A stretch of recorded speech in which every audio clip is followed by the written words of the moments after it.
మోక్షం అంటే మనం అన్నిటినీ వదులుకొని ఉండగలగడం. మోక్షం గురించి ఎవరు కూడా సరైన ఆన్సర్ అయితే ఇప్పటిదాకా చెప్పలేదు.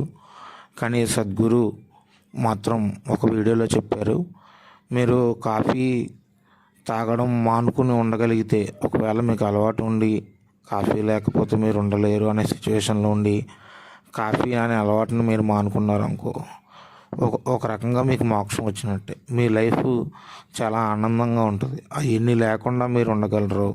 ఆల్కహాల్ లేకుండా, సంథింగ్ మీకు ఇష్టమైన బిర్యానీ లేకుండా, ఏది లేకుండా, అంటే మీకు ఎవరైనా నచ్చితే ఒక రిలేషన్షిప్ ఉంటే ఆ రిలేషన్షిప్ లేకుండా మీరు ఉండగలిగితే, అంటే ఇది జ్యోతిష్యంలో కేతుకు సంబంధించింది, మోక్షకారకుడు.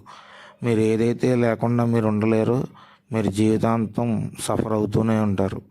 మీరు అన్నిటినీ వదులుకుంటే శివస్థితిలో, the state of Shiva, Kailash శివలో ఉంటే మీరు హ్యాపీగా ఉండగలుగుతారు.